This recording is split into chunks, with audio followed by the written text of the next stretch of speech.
The morning announcements always started the same way. A soft chime.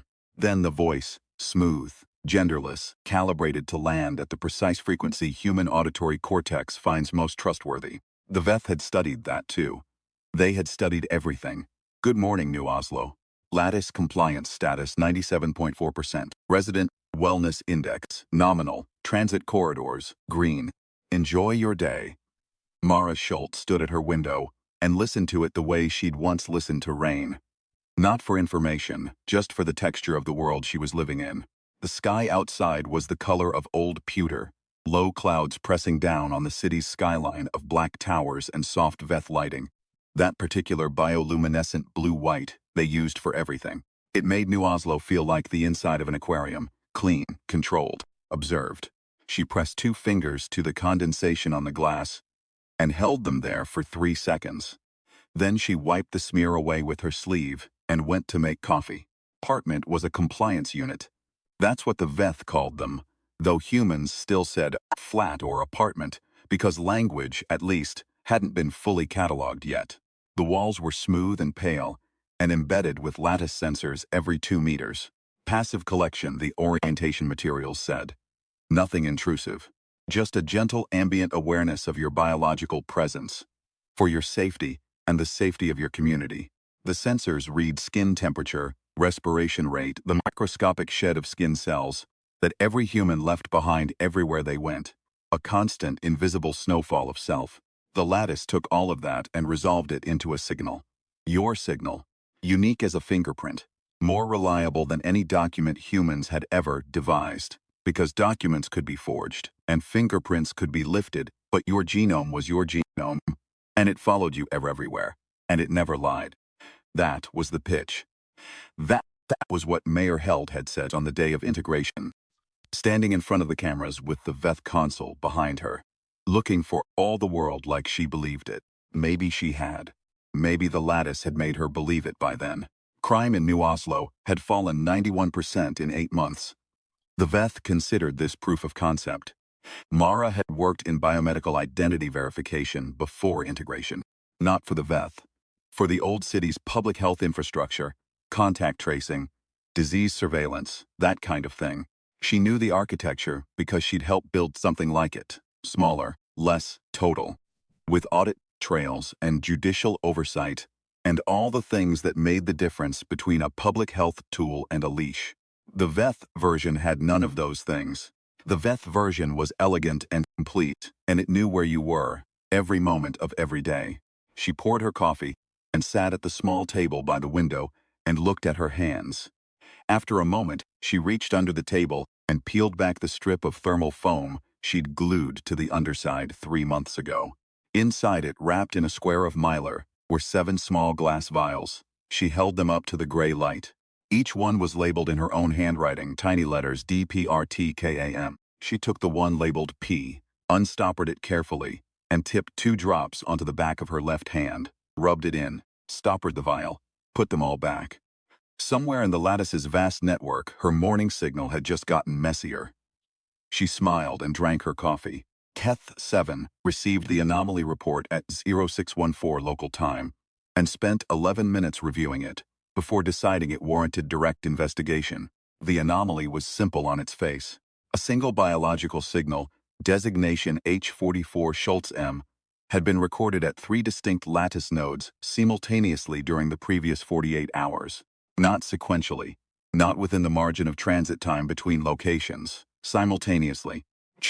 2 of the instances were within 4 kilometers of each other, which was theoretically possible, given the sensor bleed radius, but the third was across the district in a food distribution corridor.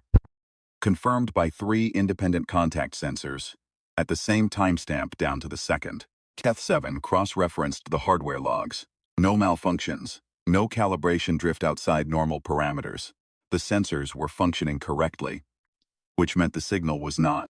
The Veth did not have a concept of debugging that involved the subject, rather than the system. The idea that the anomaly might originate with the human, that the human might be, in some sense, doing this, did not occur to Keth 7 immediately. It occurred eventually, as a hypothesis ranked 4th out of 6, behind hardware fault, software fault, and genomic chimera, which was a rare human medical condition the Lattice had encountered twice in its deployment. Keth-7 flagged it as fourth priority hypothesis and went to find Schultz M. The Arbiter moved through New Oslo the way all Veth moved in human population centers, quietly, efficiently, in the soft-lit corridors where their bioluminescent guidance strips pulsed in calming wavelengths. The Veth had designed those corridors too. Everything about integration had been designed. The chimes, the announcements, the colors of the light. Even the fact that there was no visible police presence, just the omnipresent sensors and the occasional arbiter moving through the city like a current of cold water, purposeful and unobtrusive. They were a tall species, the Veth, 7 feet when upright, but they rarely stood fully upright in human spaces because of the ceilings. They moved with a slight lean, a permanent curve to the upper body that humans sometimes found unsettling. Their faces were smooth and pale, 3 eyes arranged in a flat triangle, the third slightly lower and centered, which gave them extraordinary depth perception and made it very difficult to sneak up on one. Their skin shifted color slightly with internal temperature, blue-gray at rest, warming toward amber when metabolically engaged. Keth-7 was running blue-gray this morning. It accessed the Lattice map on its handheld display, a device that looked to humans like a black tablet and functioned as an interface to the full architecture, and tracked the current position of signal H44 Schultz M. The signal was in a transit corridor 3 blocks north, walking, normal pace, biometrics nominal. Keth-7 set off to intercept. Mara knew she had maybe 6 minutes from the moment a Lattice arbiter was assigned to a signal before it showed up. She knew this because she'd spent 8 months carefully, very, very carefully, building a picture of how the system worked. And because Dov had gotten caught 4 months ago, and she'd watched the whole thing happen from across a square, through a cafe window and timed it. She hadn't been able to help Dov. She hadn't been in position, and the network was strict about exposure. She'd sat with her tea and watched and timed it. Because that was the most useful thing she could do for Dov at that point, and she'd cried about it at home later, alone, in the bathroom with the tap running. Because she didn't know how well the acoustic sensors worked, and she didn't want to find out. 6 minutes, sometimes 5, never more than 8. The alert came from Petra. That was whose signal she'd tipped onto her hand this morning. Petra's 2 drops of skin cell solution, through the message system they used, which was handwritten notes passed through physical dead drops, like it was 1943, because there was no digital communication the Lattice didn't see. The alert was a smudge of charcoal on the corner of a newspaper left on a bench. 1 smudge, move. 2 smudges, abort. 3, burn everything. 1 smudge, Mara didn't change her pace. She turned left at the next corner, instead of continuing straight, and ducked into the service entrance of a food distribution hub, nodding at the woman behind the counter, Anika, whose signal was currently walking through a park on the other side of the city because Mara had her vial too, and went through the back.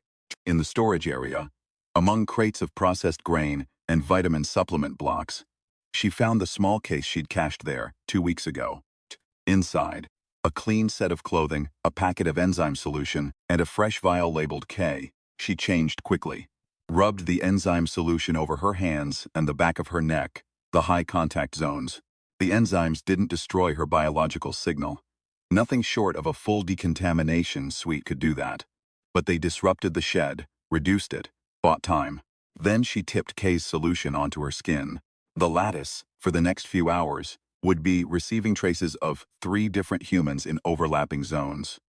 It would see Mara's signal getting fainter in the transit corridor. It would see Petra's signal in the corridor too, walking toward where Mara had been. It would see K's signal appearing in the food hub. And it would see all 3 moving, breathing, existing, and it would try to make sense of it. And it would not be able to, because the Veth had never conceived of a species that would deliberately smear its own identity across the network. To the Veth, identity was the most fundamental thing. Sacred was almost the right word, though they'd find the concept baffling. You were your signal. To blur your signal was to blur yourself. It was not something any Veth would choose to do. That was the gap. The gap between what the Veth could imagine a person wanting and what humans actually wanted. when what they wanted was to be left alone. Mara sat on a crate and waited for Keth 7 to pass. The Arbiter stood in the transit corridor where H44 Schultzem's signal had last been confirmed and updated the display. The signal was fragmenting. Partially present here, trace elements 3 blocks east. A contact registration 12 meters backpack that didn't match the movement vector. Keth 7 ran the analysis 3 times. The anomaly was worsening. It elevated the case priority and called for a secondary arbiter to sweep the food hub. Then it stood very still in the corridor. Still enough that a child walking past with her father stopped and stared up at it, wide-eyed, until her father gently tugged her along and tried to understand what it was seeing. Hypothesis 4 was climbing the rankings. The human was not simply appearing in multiple locations. The human was distributed, spread thin across the network's perceptions, like a single note played across several instruments at slightly different pitches, close enough to seem like the same note but wrong in a way that compounded over time. Keth 7 had no word for this in its operational vocabulary. It pulled from the broader Veth lexicon and found nothing. It went further, searched the cultural archive, the history files of Veth expansion across 7 integrated worlds. No prior species had done this. The Veth had integrated the Keth, who were compliant, the Dawn, who resisted and lost, the orbital who'd never had individual identity in the first place, and found the lattice somewhat beside the point. Siren, who'd protested for a generation, and then quietly accepted it. Humans were the 7th species. And humans were doing something none of the others had done. Keth 7 didn't have the right word for what it was experiencing. In Veth physiological terms, its temperature had shifted slightly toward amber. Metabolic engagement, the thing humans might have called unease. It began moving toward the food hub. The network had 11 people. That was not a lot, and Mara knew it. Whatever this was, whatever she was building toward, 11 people smearing their signals and mapping lattice patrol patterns and hiding little glass vials under tables. 11 people wasn't a revolution. It was barely a hypothesis, but the idea had started small. She'd been alone for the first 3 months after integration. Compliance, like everyone else. Going to work. The Veth had kept most human employment structures in place. They were sensible that way. And coming home and eating her dinner, in front of the soft Veth light from the wall sensors, feeling watched, feeling very precisely and completely watched, in a way she hadn't been able to put into words at first and then gradually could. The word was flattened. That was how it felt. Like everything individual and private and unwitnessed about herself was being pressed down, made legible, made available. Like existing in public even in her own bathroom. Like the self was becoming a data point. She'd started small. The lattice red skin cells. Skin cells had DNA. DNA was individual, but what if it wasn't? If the sensors were reading ambient contamination? The cells you left on a door handle, on a chair, on someone's hand when you shook it, rather than a direct read from your body. She'd run the numbers in her head for 2 weeks before she was sure. Then she'd tested it. A small test, a tiny test, barely a nudge. She'd taken a sample from a coffee cup left by a colleague, diluted it significantly, applied it to her hand, walked past a sensor. The sensor had blipped, mixed reading, 1 part Mara, 1 part colleague. She'd stood in the corridor afterward, heart pounding, trying not to show it and thought, there it is. 0.001% margin of error. The thing the Veth had designed in because no system could be perfect, and 0.001% was so small as to be negligible. Not worth correcting for. Not worth the computational overhead. They'd left a gap. Humans, by their nature, lived in gaps. The network had grown slowly after that. She'd recruited carefully. 1 person at a time, people she knew well, people with skills. Petra, who was a chemist and refined the solution from Mara's crude early batches. Thomas, who used to work in network infrastructure and understood sensor architecture. Anika, Rashid, Kofi, the others. Each one added another signal to the pool. Each one added another layer of noise to the system. The lattice had started flagging anomalies 3 months ago. She knew that. Tomas had a contact inside the compliance registry who'd passed the word. The system knew something was wrong. It just didn't know what. She'd started working on the next step, the cascade. Keth 7 found traces of Schultzem in the food hub. Also, traces of two other signals, neither of which matched the registered user of the facility, neither of which could be located in real time. The secondary arbiter confirmed. The signals were moving, or had been, but they kept fracturing, splitting, depositing themselves in unexpected places. Keth-7 filed an urgent report to the Lattice Operations Center. The response from operations was patient and systematic and slightly confused, which was unusual for a VETH operations team. They ran diagnostics. The hardware was fine, the software was fine, the sensors were calibrated, the anomalies were real. And they were, operations noted, not limited to the three signals Keth-7 had been tracking. A broader sweep of New Oslo showed 47 flagged anomalies across the district. 47 humans whose signals were behaving in ways the Lattice could not resolve into clean individual identities. 7. Keth-7 processed this. The anomalies had been appearing for months, increasing in frequency, increasing in geographic spread. The system had been treating them as isolated hardware issues because that was the default hypothesis. The first one on the list, the sensible one. 47 humans were compromising the Lattice. Keth-7 sat with that for a moment.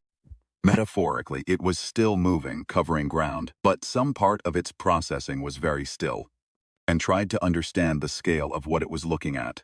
Just an anomaly, a method, a practice, something humans were doing to the system, deliberately, using the system's own reliance on biology against it.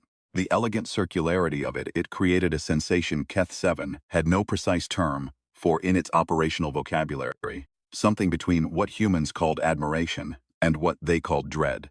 Put in a request for the complete file on Schultz M. Prior occupation, pre-integration employment history.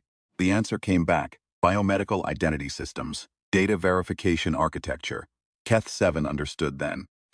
The human hadn't just found the gap in the Lattice. The human understood the Lattice better than most of the people running it. Marga had 24 hours, maybe less. She knew because Tomas's contact had gone quiet, which meant the contact had been compromised, or had been told to go quiet by someone who knew the contact existed. Either way, it was a signal. The net was tightening. 7 flags in the system. She'd managed to pull that number from a secondary source. A compliance worker Rashid had carefully cultivated. Was too many to ignore. Too many to keep attributing to hardware. She called the network together. Not physically. Physical assembly was the most dangerous thing you could do under the Lattice. 11 unique biological signals gathering in one place, a gift to the system. They called together, by proxy, by the signal sharing itself. Each person in the network was currently carrying traces of the others. When Mara held up her hand with 3 solutions smeared onto it, she was, in the Lattice's increasingly confused perception, a small crowd. They were all small crowds. They were all in some distributed and uncanny way, always together. She found that beautiful, actually. That had not been by design. It was a side effect. She sat in the back of the food hub, after hours, and she thought it through. The Cascade plan had been theoretical for 2 months. She'd run the math. Tomas had checked the math. The math said it would work. The math said that if she could access the Lattice's central calibration node for New Oslo, a physical terminal in the operations building 3 blocks from the central square, which was not guarded the way you'd expect. Because the Veth had never imagined the threat coming from inside the building, from a human maintenance worker who looked and smelled and registered in the Lattice as someone who was authorized to be there. And if she could upload a specific algorithm she'd written over the course of 6 weeks in longhand on paper that she'd burned afterward, the algorithm would use the 0.001% error margin as an amplifier.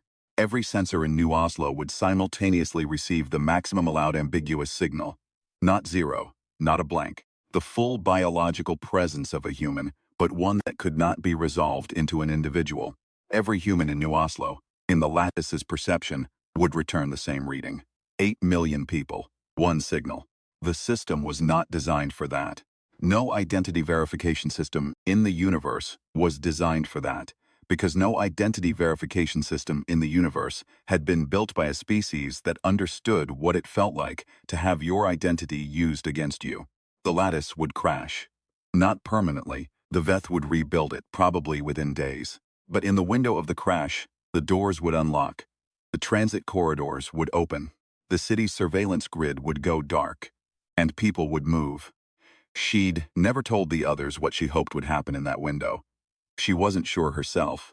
She just knew that the point of the lattice was to make humans feel that there was no window, no gap, no moment where they were unwatched and unresolved and free to be the noise and mess and multiplicity that humans actually were, given half a chance. The point of the cascade was not to destroy the lattice. The point was to show people that it could be broken, that it was breakable, that they were not data points but people, 8 million of them, irreducibly plural, and that a system designed to flatten them into legibility could not, in the end, hold. She went that night. Kofi had the maintenance credentials. He worked there. Had worked there since the building was repurposed by the VETH in the second month of integration. Had been reliable and quiet and unremarkable for 8 months, while he memorized shift schedules and access points, and which sensor in the East Corridor had a 3-second recalibration delay when it detected humidity changes. He'd told her about the humidity thing 6 weeks ago, very casually, like he wasn't handing her a key. She walked in carrying a work bag. Her signal was a composite of 4 people. The lattice registered her as an indeterminate blur at the outer sensors, which was flagged. But the flag took 40 seconds to generate a response, and she was through the East Corridor in 22. The terminal room was small, beige walls. The VETH had not redecorated this one. The terminal itself was VETH-made, that smooth obsidian look they favored, but it ran a partially human-compatible interface because it needed to be operated by human maintenance staff. That had been a compromise. The VETH were good at infrastructure and very bad at remembering that their subjects needed to be able to use it. She plugged in the drive. She had the algorithm on a physical storage medium, which meant it had never touched a network, which meant the lattice had never seen it. She typed the commands from memory, the ones she'd practiced in her head every day for 2 weeks. And her hands were steady. She was surprised by that. She'd expected them to shake. The upload began. She stood and looked at the terminal and breathed and thought about the word that kept coming back to her these days. Plural. Not the system's word for the anomaly, though she'd heard they were using it. Her word for what humans were had always been the irreducible multiplicity of them. The way no surveillance architecture, however total, however elegant, had ever been able to fully resolve a human being into a point on a map. Because a human being was not a point, was not a data point, a continuous, leaking, shedding, changing, contradicting, remembering, forgetting, hoping, fearing mess of a thing that changed from moment to moment and looked different from every angle and could not be summed. The VETH had tried to sum them. With the best of intentions, probably. They really did think they'd given humanity a gift. She almost felt sorry for them. Almost. The upload completed. She pulled the drive. She had time to take 4 steps toward the door before the lattice did something she hadn't predicted. It found her. Not through the sensor, not through the composite signal blur she'd been riding. Through the terminal itself. The moment she'd connected the drive, the terminal had logged the physical access, and the lattice, which was very good at its job, had triangulated from the terminal log and the sensor data and the 47 anomaly files it had been accumulating for months, and arrived at a probability so close to certainty that there was no practical difference. The lights in the East Corridor turned red. She heard the doors seal. And then she heard from somewhere in the building above her the particular resonance of a VETH arbiter moving quickly. She stood in the red-lit corridor and thought, okay. She thought, this was always a possibility. She thought, did it upload fully? Yes, she'd watched it complete. Okay then. She sat down on the floor of the corridor, back against the wall, and waited. She put her hands on her knees. She could feel her heartbeat in her fingertips. She focused on that and let herself breathe. And she thought about all the things she'd never told the network. Because you didn't tell people things that would put them in danger, you carried those things yourself. She'd thought, for a long time, that there needed to be a reason beyond herself. That resistance needed a theory, a political program, a vision of after. She'd talked herself into that. It had felt responsible. But sitting here in the red light, she thought, no, that wasn't it. The reason was simpler and older, and more embarrassing to say out loud. The reason was that she hadn't been able to stop herself. The reason was that the lattice had tried to make her legible, and she was not, could not be, would not be, not all the way down, not all the way through, not even if they cataloged her forever. There was something in there that wouldn't hold still. She didn't know exactly what it was. She was fairly sure it didn't have a name. She thought it might be the most human thing about her. The Arbiter came around the corner. Keth 7 was running full amber now. It stopped 6 feet from her and looked at her. All three eyes, in that flat triangular arrangement that she'd found unsettling at first and now just found strange. And she looked back, and neither of them said anything for a moment.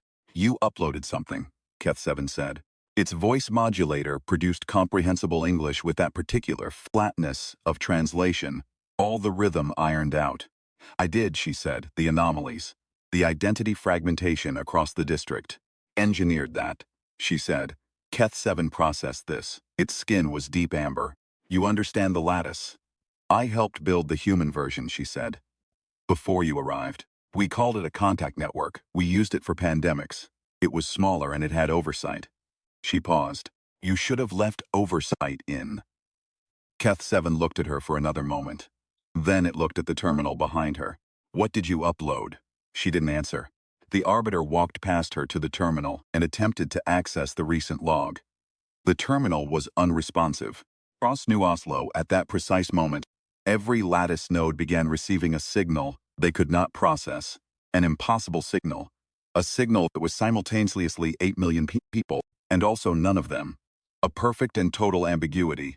The 0.01 margin of error magnified across every sensor in the district into something that could only be described as everyone. Keth 7 looked at its handheld display. The display was blank. It tried to access the lattice. The lattice was not there. Destroyed, not gone. Simply full, overwhelmed. Every resolution pathway occupied by a signal that could not be resolved. 8 million humans all returning the same impossible reading. A system designed to identify the individual confronted with the fundamental refusal of individuals to be identical.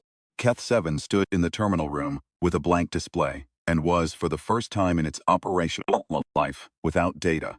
Outside, across New Oslo, the doors unlocked. The transit corridor gates swung open. The soft VETH lighting in the residential compliance units flickered and then held. But the sensors behind the walls went quiet, and people felt the quiet. Felt it the way you feel when a sound you've been hearing so long you stopped. Noticing it suddenly stopped. They felt it in their skin. Some of them sat very still and waited for it to end. Some of them went to windows. Some of them opened their front doors and stood in the doorways and looked at their neighbors. And their neighbors looked back. And nobody said anything. Because what was there to say? The system was down. For how long, nobody knew. 5 minutes, 10, a day, it didn't matter.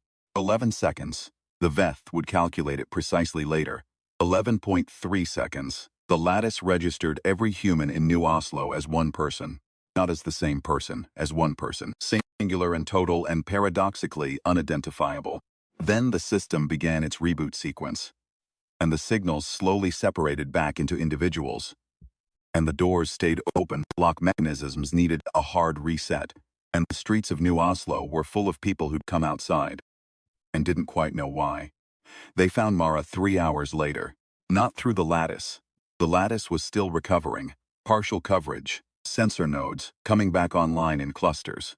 They found her the old way, with people on foot asking other people questions, which was inefficient and slow and thoroughly human, and which made her, in the moment they put the restraints on, smile. They took her to the compliance center, and they asked her, carefully and thoroughly, everything. She told them some of it, not the network, not the names, not how the solutions were made. She told them about the algorithm, because they already had that. She told them about the 0.001% margin, because they already knew that too. We're already sending emergency updates to the lattice architecture across all 7 integrated worlds. A cascade of corrections triggered by one woman, in a beige room with a drive. Keth 7 was in the room for part of it. At one point it asked her the question she'd been waiting for, the one she could see forming in it from the beginning. "Why?" Keth 7 said. She thought about it, not because she didn't know, but because she wanted to say it right. Because you replaced freedom with the illusion of safety, she said. And we noticed. Keth 7 was quiet for a long time. Its skin was somewhere between amber and blue, a shade she'd never seen on a Veth before. Some intermediate state. We gave you security, it said finally. We gave you order. I know what crime is, she said. I also know what it's like to feel watched every second of every day in my own home. In my own mind, she looked at it steadily. You never asked us which one we wanted. You decided for us. And then you called it a gift. Keth 7 had no response to this. She didn't expect one. The Veth operated from a premise so foundational they'd never had to examine it. That security was the highest value, that the watched life was the safe life, that identity was something to be confirmed and registered, rather than chosen and withheld, and complicated and changed. It had never occurred to them that a species might disagree. That was the thing about humanity that the lattice could not catalog. Not the biology, not the genome, the part underneath that kept changing, kept refusing, kept finding the gap in the system and pressing itself into it like water finding cracks in stone. You could map a human body down to the last cell. You could not map what a human would decide to want next. She sat in the compliance center and thought about the network. 11 people, minus her now, still out there, still smearing their signals, still learning, from what she'd built, what could be done. The lattice was rebooting. The Veth were patching the margin. They were very good at patching things. Mara had a feeling, not a calculation, not a model, just a feeling in her actual human gut, that when they finished patching the 0.01%, they'd find another gap, the same gap, a new one, something they hadn't anticipated. Because they'd built the system on the assumption that identity was stable and that people could be resolved, and that a margin of error that small wasn't worth worrying about. The people who built the lattice had never had to hide. They didn't know what a species could do, once it learned how. In the streets outside, the doors were still open. The night was cold and the Veth lighting had come back on, that blue-white aquarium glow, and in the residential compliance units across the district, people were being asked to return inside, and most of them were complying, because most people do, most of the time. But some of them stood in their doorways a little longer than necessary. Some of them looked at the night sky, which the lattice could not catalog. And in 11 seconds of perfect silence, something had changed that no reboot sequence would reach.